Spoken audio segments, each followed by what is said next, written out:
and go. Hi, everybody. Dale Pickard here at TradeGate Hub. Today, Rohit at India Charts is with us. Really one of the best technicians I know that comes from that side of the world. And welcome to TradeGate Hub. Welcome to coming back to join us, Rohit. And today, the headlines, the rupee making new lows. I don't know if they're historic lows or just yearly lows. Is this historic lows for the rupee against the US dollar? Yes, Dale, thanks. Thanks for this session and should be interesting. Always great talking to you. The USD INR, that's the rupee contract right here. Yes, this is an all-time low that we've made today intraday. And how am I really looking at this is waiting for a slight pause because this rally's had a move and we have a couple of divergences, negative divergences. Yeah, I see that. Is this wave 5? But you're questioning whether or not we've completed wave 5 here, that this may just be 3 of 5. We get a pullback and then another push. Yes. So I'm not calling this the end. This is just the fifth. So actually it's 3. It's not even the 5th. We look at the overall structure. We actually start from here. So if I'm just taking it from here. There are previous waves as well. But within this, it's 1, 2, 1, 2. So we have 2 impulses. Then we have the third, fourth, and the third. Now we'll get another fourth, and then we'll get another fifth. And that should sort of complete one leg. There'll be many more, I think, to come when we really look at the big picture in the currency. So I can just show you what the big picture looks like. Is this having any ramifications? India is a big exporter, so is this helping Indian manufacturers at all, having this weak rupee, and does it have any negative effects like importing inflation for the general population? Both are correct. So one of the impacts is imported inflation, and the secondary impact is better competitive pricing for what we really export.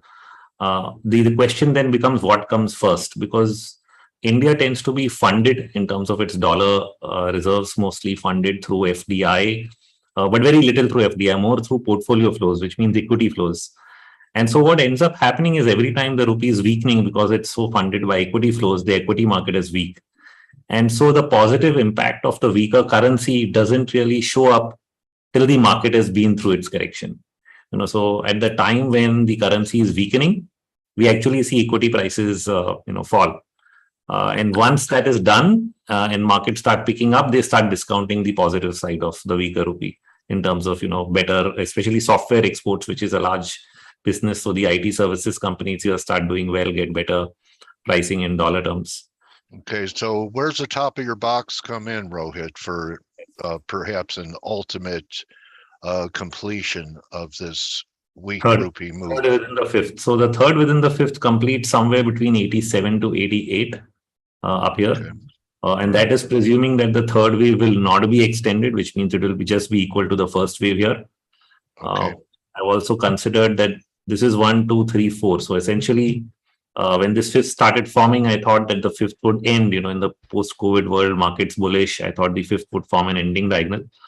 Instead, it ended up being a running flat. And so what we are doing is we are extending wave 5 into wave 1 of 5, 2 of 5, now 3 of 5. Now, if 3 of 5 does extend to 1.618 times, then it would end up closer to 97, which is really almost like parity. Yeah. Okay, not parity. Wow. I mean parity. 100 rupees to the dollar is like not 1 to 1. Exactly. So, Modi, have any commentary, and are you guys having problems with your bond market because of the weakness of your currency? Is this making rates go up similarly to what happened in the UK and what's happening here in the US? Of course, our currency is appreciating with higher rates, but everywhere else across the world, rates are going up and really not supporting the currency much. So the approach of the Indian government has been to really contain volatility. So while interest rates have gone up and the currency has weakened, it has done so much more slower than other currency pairs. So India is still the strongest, say, among the Asian currencies because it is not weakened as much as others. Reason? The Like the Reserve Bank of yuan, India. The Reserve like the Bank of India has been intervening in the market. In fact, they've sold $100 billion in the last, you can say, 6 months or so, just to keep it from falling too much. And so that sort of slowed down the pace and made us stronger, relatively stronger than many other currencies. Okay, and so they're much more involved in intervention compared to the BOJ that, for all we know, only went once, used 1% of their reserves, which is not enough, and now it's way above their initial try. So, does Modi endorse the central bank's actions of intervening? And is there talk that they would like some relief from the pressure of a stronger dollar? So far they don't talk about the currency, but there was one news item where the Reserve Bank was, saying that they'll probably send a note to the, Prime Minister's office saying that we are sorry we couldn't really contain inflation. So that's been the real concern. But again, inflation in India is not as high from historical standards compared to what it's doing in the US. Okay. All right. Why don't we shift gears a little bit? Last time I talked to you, you had a view that it was possible for the Nifty was in a megaphone formation. How is that evolving? Does the weakness in the rupee abort that, or can we still make that move to the top of the megaphone? Looks pretty good still. Yes, looks pretty good because, like I said, what I'm expecting from the currency pair in the short term is, so I'll just go back to the short term chart, is a slight pullback. And the reason for that is the near term momentum. So if I just plot the near term momentum, this is like a weighted average rate of change. And if we look at that, then we actually seeing it decline. It's in sell mode, to say so.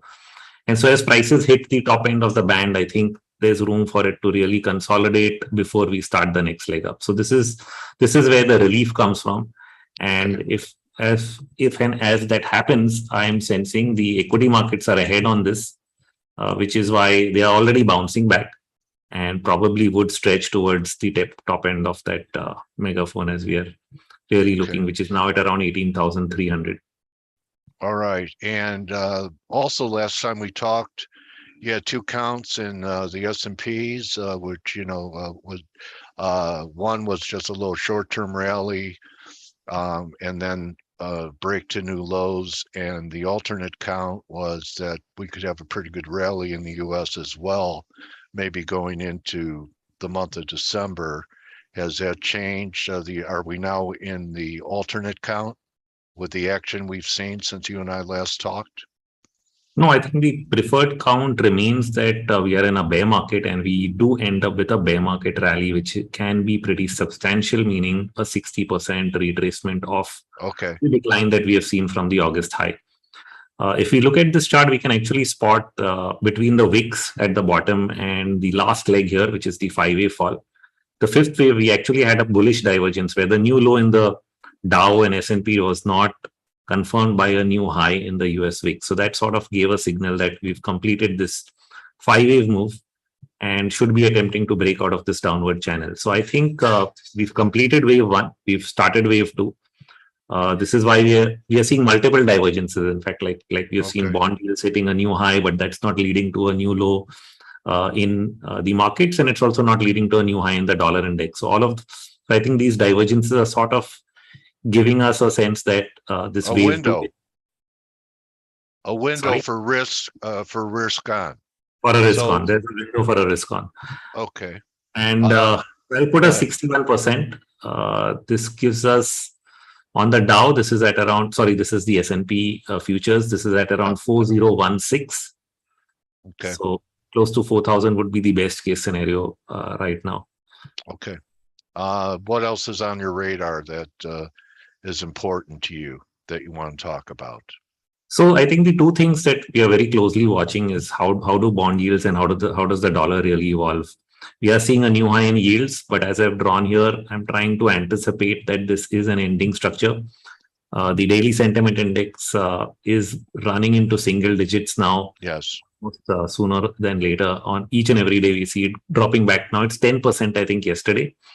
Back here, it was down to 7-8%. So slight divergence within the sentiment also. Momentum divergences as well. I don't see you have any there, but most momentum indicators are not confirming this new high. Yes, yes. I haven't had which one you use, but that's index is usually good. Yes, that's a glaring divergence. Yeah, very glaring. Okay. So wave-wise also, I think this should be completing some kind of a 5 from the low in August. And so due for a pullback, we can also think about whether it's doing a larger degree trend completion. But even if we do this, it should support what I'm anticipating in terms of a near-term pullback. And that jump in yields is not being supported by a new high in the dollar index, even though the yen has been falling. The DXY is holding pretty good. So I am also sensing here that we are due to for some kind of a consolidation, which means we complete this impulse from here to here, one impulse, and we sort of consolidate for a while, keeping the longer term trend intact as long as we do not go below the 20-week average. So where's that coming in, Rohit, the 20-week average? Yeah, so here's the weekly chart. The 20 weeks been holding good throughout this on every pullback. Currently at 108.37. So that should be our worst case scenario if it all dips that much. I can't see for sure it goes that far. It could even stop closer to maybe the previous swing low. But as long as we don't break the 20-week, I think the larger trend from the multi-year breakouts that we really witnessed on the long-term chart should remain intact. So I think this is what is really driving the trend. Okay, and this is we're looking at. So you have this breakout. I kind of have like a line of death at 104. If we ever got back under those lows at 104, that'd be a big deal. Yeah, you do any work in WTI? Because I want to talk about President Biden being unhappy with the Saudis, and I thought we were done releasing SPRs, and we got that big break the day he announced it, and I said that was a fade President Biden on this trade. That and we have recovered quite a bit since that. We were down $3 on that announcement, and we've gotten it all back. This could be the big wild card this winter. How does WTI look to you here? Same thing. My sense is that it is doing a pullback. In fact, I'm looking at the rest of the commodities also joining in as the dollar and bond yields confirm, which should be a more broad-based risk on. Right now, oil prices, I think the low point made here, this is the Brent, which has a clearer chart. So this has support at around 82. How I would mark this is because we've completed in the long-term picture, we've actually completed a 5-wave advance. So let's just get that into perspective. Starting from this low, we have done 1, 2, we have done a 3, 4, and this is the 5th. And we are sort of retracing that. So we can even say this is a long-term first wave of a longer-term bull market. We are in the second. There could be a third at a later point in time. Now within that, we've done W, we've done X, we've done Y. Usually you go on till Z, that is the last phase. So I think possibly we are doing the X before the Z. That would sort of complete the second wave. And so this X to the top end of the channel, which would be the best case scenario, is at around 107. So right now, I wouldn't think we go beyond 107, but we can definitely test that if we do end up in a risk on trade. So a lot of counter trend moves are setting up here in the market. Does that include Bitcoin? That's a good one. Let's look at Bitcoin. That's my job. Because I see you have some, you have it on your ticker, so I know you're following it. Yes, I am. All right. So what was really interesting about Bitcoin, I would have thought that the 5th wave would have, broken the low that we made in June. Everyone was looking for that. Yes, and it did not. And that it did not is actually also a signal that the markets are trying to base, because the correlation of Bitcoin to the dollar has become very, very high, which means it's almost doing what every other asset class or risk asset is doing, rather than doing the opposite, which is what people would have thought generally. And so it's become like a sentiment indicator. If it falls, we actually think that you're in a risk off, and if it rises, then you're in a risk on. It's sort of starting to behave like that, a commodity. Like a commodity. Yeah, people try and define it. Could you define it as a commodity? I think eventually it does become that, if we say that it's trying to act as a currency hedge or something like that. It would become like what gold is trying to do, like a commodity. So okay, I guess that's the role it's trying to get into. Is gold included in this bear market rally phase that you're talking about? I'm sorry I interrupted you during the middle of Bitcoin. Go ahead. So yeah, let's just do the Bitcoin, and then I'll look at gold, which has been a little tougher. So Bitcoin here is completing, I think, a fifth ending diagonal pattern in a double bottom. The minimum that we usually look for is a bounce back to the fourth wave of the falls. That means 24,900 retest. I'm not sure to really predict anything more than that right now. So at least this much is possible. And then we will take a judgment based on the structure of the waves that we can see at that point of time. Okay. But if I move on to gold, gold and silver have been slightly tougher, though. They should correlate very well with the dollar. But the wave structure is where we've been a little confused. We could see a very clear initial 5. Okay, so we thought this was possibly 5, and then it bounced and started to extend. Now, what I don't know is whether this entire fall is part of the first wave, or should I take this as 1 and 2 and start thinking about the third wave down already? Wow. That's where my slight doubts are in the short term. So the short term has been tough on that front. In the big picture, the easy thing is to draw a retracement. If you've had a big rally, we can always expect 61% of this entire rise, which goes down to around $1,500. Okay. So that is, of course, the big picture. But the short-term structure breakup is where I think I have slight doubts. Can you show us silver if you have further downside? Because I do think there's a chance for one more washout for a third drive under the previous low. And so here as well, I can see 5 waves down to this point. And since we haven't gone significantly below that, one of my thoughts is possibly we are developing a triangle A, B, C, D, E. Okay, so we could have a fifth E of B up here, and then start the next leg down. So this is what, in the counter trend bounces that we're talking about, possibly silver attempts to go back to $20 to $21, and then probably we get the next wave down. Okay. Anything that I haven't thought of that you'd like to share?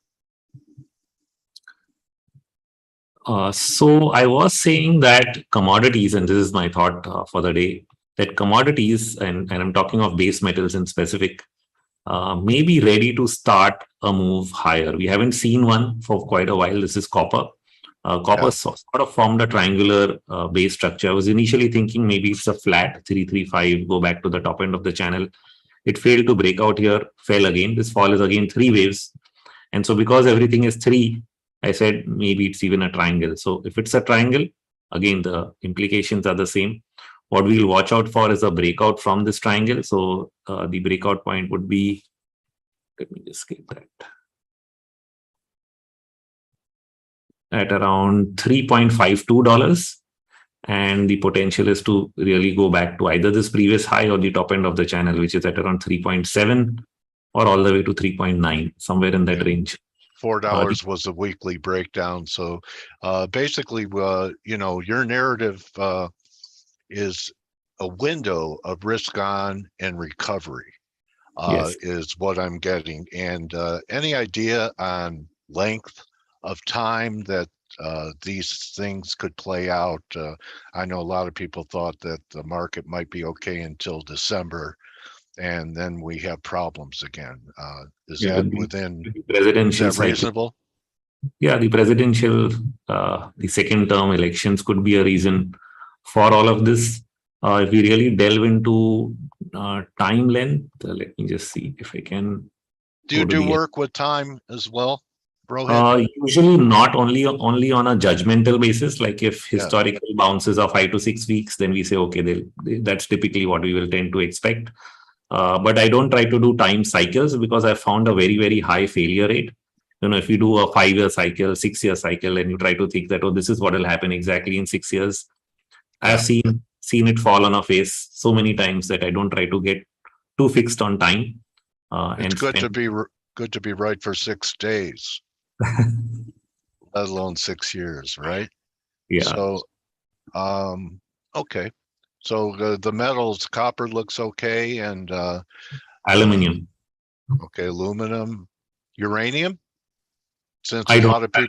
I'm not tracking uranium. Okay, all right. Well, I'd like you to have some time to show people that are watching your website and things that you do at India Charts that are deeper than these brushstrokes of interviews that you do with me and other people, so they know all how in depth and the type of hard work that you do to come up with your conclusions Okay, and I'll just and jump to help that. them. But let me just answer your time question just on Okay. historical perspective.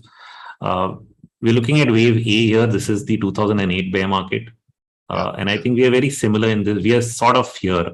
Now, if I look at the length of this is around 1, 2, 3, 4 weeks in terms of counter trend bounce. And this is a little longer. But in this period, I think we've seen many bounces last for like this is 2 weeks, this is around two, this is a little longer, this is around four. So that sort of gives us a sense of, okay, something can last for 3 to 4 weeks. Now, if we come to the current situation, though, movements have been much faster. Like the smaller bounces have not lasted for more than a week. It's only the Correct. wave B here, which was a little longer, almost took, I think, up to 2 months, maybe one, two, Few three, four, months. five, six, Yeah. 7, 8 months, 8 weeks. So that's Yeah. almost 2 months. Otherwise, all these smaller bounces are just 1 week here, 1 week here. So I don't think more than 4 weeks would be the outside time for the second wave to complete. We are right now at the end of October. So I think, yeah, like you said, by end of November, it should be done. By December, we should be starting the third wave down. Okay. Okay. So, it gives people a chance, if you're a trend trader, to sit on your hands and wait for these rallies to lose momentum. And if you're a counter trend trader, there's some opportunities right here, right now to do, Yeah. to take advantage of this window. So here's some of the writings that you've done, your articles. Yes. So India charts essentially is onto two things. One is I publish my analysis on a daily basis across segments, which is the Indian indices, the Nifty, Bank Nifty, intermarket relationships, commodities, currencies, stocks, world markets. So almost everything. And the reason we write on all of this is because, as we've discussed, all the linkages are there from the dollar to the bond market and to equities and commodities. And because these linkages are there, we like to keep everyone up to date as to what is happening everywhere. And then I write something known as the long short report once in a month or 2 months, explaining the entire, macro and equity market outlook and the linkages themselves. So that's usually a long 5,000, 7,000 word letter that sort of puts together the entire perspective across assets. And then we keep updating them with our daily posts. So that is what you see here in terms of latest articles across segments. Okay. And then if people feel the need when they see our work, they see the accuracy and they feel the need to really start learning, then we run a mentorship program, which I was just going to ask you about that. So what's that like for people? So it's a 3 to 4 month exercise of in-depth learning from scratch, basics of technicals, Elliott wave analysis, and then actual trade setups and scanning. How do you scan and find the best ideas? And how do you trade them? How do you execute that trade in terms of entry and exit? So it's 3 levels of learning: basics, Elliott wave, and then putting it all together in terms of an actual execution. So 4 months we run it Sunday to Sunday, 3 hours every Sunday, which they attend. And once the learning is complete, the group of people are on a WhatsApp group where they can exchange ideas. We have a community online, Plus, we do an annual event where we actually get together with everyone, because online meets, you're not face to face. So we do a 6-day, off-site at a hotel someplace in India, where day and night we spend time together and actually make sure that everybody's understood what we are really trying to teach them. So Okay. that's how it really gets. Because no one could learn how to trade in 4 months. Yeah. Correct. I mean, Yes. the standard answer is about 4 years from Yes. most people I interviewed, like getting a degree. Yes. So absolutely. So you keep your mentees together for long-term relationships as they fine-tune and develop a new paradigm that you've taught them? Yes. So they're lifetime with us. So they're lifetime with us on a group where they exchange and speak to each other, or attend these sessions every year. Okay. Well, I think people be fortunate to have a guy like you mentor them, and your discipline and your demeanor. Do you enjoy it, teaching? Why are you laughing? It's a good one. It's not something I would have thought I wanted to do. Yeah. But after you've learned a lot, I found someone who would make sure that he'd organize all this, and I actually share my knowledge with people. So that's how it has happened. The pain is that everybody doesn't learn. Yeah, because it takes work. You could give people the tools, but if they don't practice with the tools and they don't break out the hammer and the screwdriver, practice makes perfect. That is the biggest hurdle. A lot of people don't practice, and we keep pushing them, but some will do it, some will just not do it. And if the market doesn't teach you patience, teaching will. Yeah. Right? You have to be patient. Or they'll give up because the market teaches you in by breaking your bank account. So yeah, it's a tough lesson. Yeah.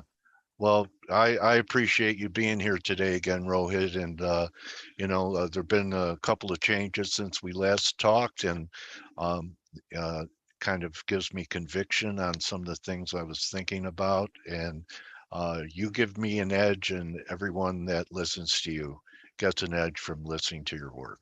And you're very appreciated. Thank you. Thank you so much. All right. Thank you for your time today, buddy. Good hunting. My trading warrior brother, Rohit, and find him at India Charts and go to his website. And if you want to learn Elliott Wave, which is one of the more disciplined guys I know. Rohit, thank you very much. Good luck during this fall trading season. And we'll be talking soon. Thank you. See you again. All right. Okay, everyone. Hope you enjoyed it. There's a win. Yeah, see, someone's posting right now that FCX, which is Freeport, is up $1.70 on this move in copper. So, called it live today, buddy. Nice call. And so I think copper's going to visit your target up around 4. So that's a wrap, everyone. Good luck today.